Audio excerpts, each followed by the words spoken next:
नमस्कार, मी भावना दिलीप चंदवानी. हितगुजमध्ये आपलं सर्वांचं स्वागत. या कार्यक्रमात आपण आरोग्याशी संबंधित विविध विषयांवर चर्चा करत असतो.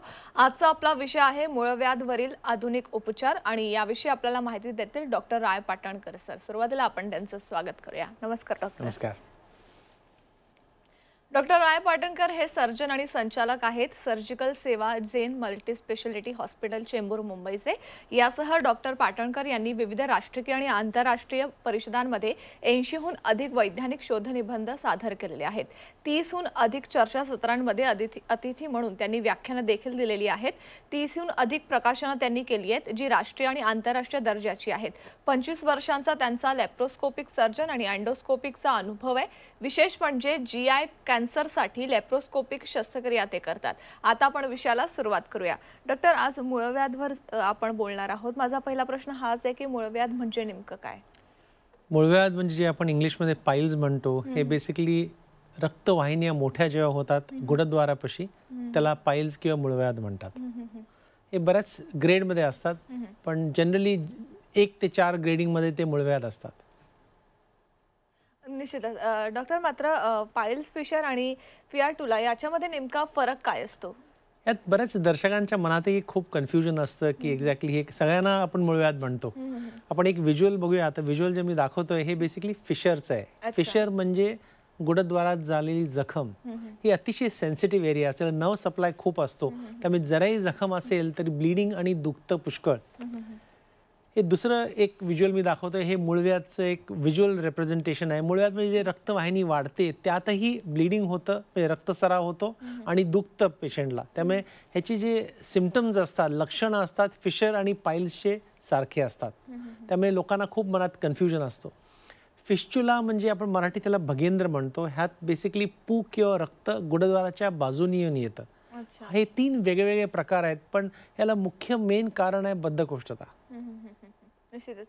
डॉक्टर, मात्र आता जसं सांगितलं की सगळ्यांनाच आपण मूळव्याधचा त्रास असं म्हणतो.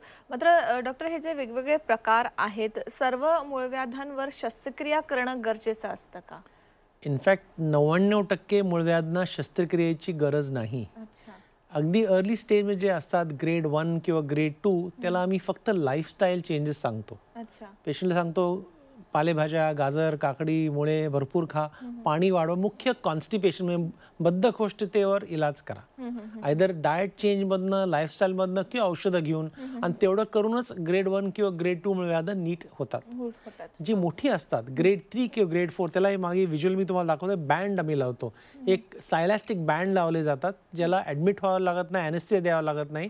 किंवा हे डॉपलरची एक पद्धत आहे, जेव्हा आम्ही डॉपलरनी ती रक्तवाहिनी बघतो आणि लेझरनी ती ब्लॉक केली जाते. आणि शेवटची जी स्टेज आहे, खूप मोठे जेव्हा मूळव्याध होतात त्याला आम्ही त्याला एक स्टेपलर पद्धती असते, ज्याला गुडद्वारातनं स्टेपलर टाकून हे मूळव्याधींचा इलाज केला जातो.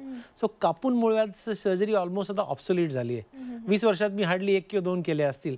पण अजून मी म्हणेन की दर्शकांना की 99% मूळव्याध हे फक्त लाईफस्टाईल चेंज, डाएट, लॅक्सेटिव्ह ह्यांनीच बरे होतात. निश्चितच. मात्र डॉक्टर, जसा आजचा विषयच आहे की मूळव्याध आणि त्यावरील आधुनिक उपचार पद्धती, तर मूळव्याधांवर तुम्ही कोणकोणते आधुनिक उपचार किंवा कोणकोणते यंत्र वापरले जातात? जसं मी तुम्हाला या व्हिज्युअलने मगाशी दाखवलं, एक स्टेपलर पद्धती आहे ज्यात आम्ही टायटेनियम स्टेपलर लावतो मूळव्याधाच्या वर, आणि हे इनसेन्सेट एरिया असतो, त्यामुळे दुखत नाही पेशंटला अजिबात. सकाळी ऑपरेशन करून संध्याकाळी तो घरी जातो आणि हे परमनंटली क्युअर होतं. दुसरं मॉडर्न म्हणजे आधुनिक टेक्निक आहे लेझर. लेझर एक प्रकारची एनर्जी आहे. आपल्याला लक्षात घ्यायला पाहिजे की मूळव्याध हे एनलार्ज रक्तवाहिन्या आहेत. त्याला आपण जर लेझरनी बर्न केलं आणि मूळव्याधीतले रक्तवाहिन्या ब्लॉक केले तर मूळव्याध श्रिंक होऊन जातं. त्या मूळव्याध कापायला लागत नाही. तर या सगळ्या पद्धतींना डे केअर सर्जरी म्हणतात. आम्ही सकाळी करून दुपारी पेशंटला घरी जातो, दुसऱ्या दिवशी तो कामाला जाऊ शकतो. मुख्य ह्याला ड्रेसिंग करणं, टाकी काढणं हे काही नसतं. गरम पाण्यात फक्त त्याला दिवसात 3दा शेक घ्यावा लागतो आणि जनरली 24 ते 48 तासात पेशंट घरी कामाला जाऊ शकतात. निश्चितच. डॉक्टर, तुम्हाला अनेक वर्षांचा अनुभव आहे ज्याच्यामध्ये तुम्ही एंडोस्कोपी देखील करतात, तर मूळव्याधवर एंडोस्कोपी उपचार गरजेचे असतात का? हा एक महत्त्वाचा प्रश्न आपण दर्शकांना एक मेसेज देऊ इच्छितो मी, की मूळव्याधींचं लक्षण जे शेम किंवा रक्त पडणं हीच लक्षणं आतड्याच्या कॅन्सरमध्ये दिसतात. त्यामुळे दरवर्षी माझ्याकडे 5 ते 6 रुग्ण इवन यंग पेशंट्स येतात ज्यांना ॲक्च्युली असतो मोठ्या आतड्याचा कॅन्सर आणि ते 3 ते 6 महिने काहीतरी घरगुती उपचार करत असतात मूळव्याध म्हणून. सो माझी दर्शकांना अगदी विनंती आहे की तुम्ही जवळच्या डॉक्टर कुठल्याही पतीचा असू दे, आयुर्वेद असू दे, होमिओपॅथी असू दे, ॲलोपॅथिक असू दे, जाऊन तुमचं डायग्नोसिस करून घ्या, निदान करून घ्या की साधी मूळव्याधच आहे. मग तुम्हाला हवी ती पथी फॉलो करा. पण त्या निदानासाठी प्रॉक्टोस्कोपी किंवा एंडोस्कोपी करणं गरजेचं आहे. पर्टिक्युलरली तुम्ही 40च्या वर असाल, वेट लॉस असेल, वजन कमी होत असेल, शौचास शेम पडत असेल किंवा तुमच्या घरामध्ये परिवारामध्ये कोणाला कॅन्सरची हिस्ट्री असेल तर नक्कीच कोलोनॉस्कोपी म्हणजे संडास वाटे टाकून केलेली दुर्बीण तपास, याला मी कोलोनॉस्कोपी म्हणतो. याला पेशंटला ऍडमिट व्हायला लागत नाही, बेशुद्ध व्हायला लागत नाही, पण ही 100% कळतं की मूळव्याधा व्यतिरिक्त पेशंटला काय आहे. कारण या सगळ्यांमध्ये लक्षणं तीच असतात. गुडद्वारापाशी दुखणं, शेम पडणं, रक्त पडणं हीच असतं. बरीच वेळा कॅन्सरची कन्फ्युजन असतं. लोकांना बऱ्याच वेळा लाज वाटते. आपण पार्टीत सांगतो की माझं बायपासचं ऑपरेशन झालं, पार्टीत कोणाला सांगत नाही की माझं मूळव्याधाचं ऑपरेशन झालं. लोकांना लाज असते, पर्टिक्युलरली लेडीजना. पुरुषाला सांगण्याला खूप लाज वाटते. सो हे अतिशय गरजेचं आहे की हे डेंजर साईन्स आपण लोकांना सांगायला पाहिजे की या डेंजर साईन्स असतील तर तुम्ही प्लीज कन्फर्म करून घ्या की साध्या मूळव्याध आहे, दुसरं काय नाहीये. म्हणजे योग्य वेळेवर डॉक्टरकडे जाऊन उपचार घेणं खूप गरजेचं आहे. कारण जसं तुम्ही सांगितलं कॅन्सर आणि मूळव्याध यांचे जे सिम्पटम्स आहेत ते अतिशय सिमिलर्स आहेत. त्याच्यामुळे निदान आणि उपचार हे कुठल्याही क्वालिफाईड डॉक्टर कडून नक्की करायला पाहिजे. म्हणजे ह्यामध्ये जसं तुम्ही लक्षणं सांगितली, मला हे लक्षणं महिला आणि पुरुषांमध्ये कशा प्रकारचे दिसून येतात ते जाणून घ्यायचे. केव्हा केव्हा आपण बघतो की महिलांमध्ये ब्रेस्ट कॅन्सर किंवा अंडाशयाचा जो कॅन्सर आहे त्याचं प्रमाण वाढत चाललेलं आहे. तर त्याची जी सिम्पटम्स आहेत ते सारखे असतात का की वेगवेगळे असतात? ते जरा सिम्पटम्स जरा तुम्ही सविस्तर सांगितले तर अर्थात त्याचा उपयोग आपल्या प्रेक्षकांना होईल. पुरुषांना आणि बायकांना लक्षणं तीच असतात. म्हणजे रक्त पडणं, दुखणं, संडासवाटे सूज येणं ही लक्षणं सेम असतात. एक पर्टिक्युलर गोष्ट हे बायकांमध्ये प्रेग्नन्सीमध्ये पाईल्स खूप असतात किंवा फिशर खूप असतं. कारण जेव्हा आपलं युट्रस मोठा होतो तेव्हा मोठ्या आतड्यावर दाब पडल्यामुळे नॅचरल हिस्ट्री कॉन्स्टिपेशनची असते. पण 99% ह्याला काहीच ट्रीटमेंट करावं लागत नाही. लॅक्सेटिव्ह द्यायचं, लोकल ऑइंटमेंट द्यायचं, एकदा प्रेग्नन्सी संपली की फिशर आणि पाईल्स निघून जातात. पण तुम्ही एक मला जर विचारलं कॉमन फॅक्टर सगळ्यांमध्ये आहे ती बद्धकोष्ठता. तर मी दर्शकांना परत ते सांगेन की अर्धा तास कमोडवर पेपर घेऊन बसू नका, जोर करू नका. भाज्या, फळं, फायबर वाढवा, पाणी जास्त प्या. काही लोकांना गाईचं तूप रात्री आम्ही ॲडवाइस करतो कोमट पाण्यातून घ्या. हे सिंपल घरगुती गोष्टी आहेत. पर्टिक्युलरली तुम्ही जेव्हा नॉनव्हेज घेता, अल्कोहोल घेता की नक्की तुम्ही सोबत दही ताक घ्या, फायबर घ्या. Next day morning motion hard होऊन देऊ नका. या जर गोष्टी आपण अवॉइड केल्या म्हणजे पाईल्स, फिशर अँड फिस्चुला म्हणजे भगेंद्र, फिस्चुला आणि मूळव्याध हे सगळं कॉन्स्टिपेशनला लिंक्ड आहे. तसं आपण पूर्वी म्हणायचं ना साधी राणी उच्च विचार, तसं आहे ते. डाएट चेंज करा, लाईफस्टाईल चेंज करा आणि गरज वाटेल तर मग डॉक्टरांकडून निदान करून घ्या. म्हणजे घरी देखील उपचार आपण घेऊ शकतो. घरच्या घरी जर आपण आहार योग्य ठेवला, एक्सरसाइज सगळ्या गोष्टी केल्या तर हा मूळव्याध नॅचरली दूर राहू शकतो. आपल्याला त्यासाठी डॉक्टरांकडे जाण्याची गरज नसते. पण एकदा तुम्हाला झालं की मात्र निदान करून घ्या आणि मग तुम्हाला हवी ती पथीचा उपचार करा. अच्छा. आणि डॉक्टर जनरली याचे उपचार किती दिवसांचे असतात आणि कशा प्रकारे केले जातात? साधारण ग्रेड 1 किंवा ग्रेड 2 मूळव्याध असतील तेव्हा हे लाईफस्टाईलचे लॅक्सेटिव्ह, लोकल ऑइंटमेंट्स आम्ही महिनाभर देतो. तेवढ्यात हे बरं होऊन जातं युजली. ज्या लोकांना मूळव्याध लीड स्टेजचे असतं म्हणजे अंग बाहेर येतं किंवा हाताने त्यांना आत ढकलावं लागतं किंवा अनकंट्रोल ब्लिडिंग आहे त्या लोकांना आम्ही लेझर किंवा स्टेपलरची एक रेकमेंडेशन करतो, जे डे केअर प्रोसिजर असतात आणि त्यात पेन कमी असतं, रिटर्न टू वर्क पण पटकन असतं आणि कॉम्प्लिकेशन्स काही फार नसतात. आणि डॉक्टर तुम्ही सांगितले की घरच्या घरी देखील आपल्याला काळजी घेता येऊ शकते. ती काळजी कुठली? एक तर तुमचं मोशन आहे ते कन्सिस्टन्सी सॉफ्ट ठेवा.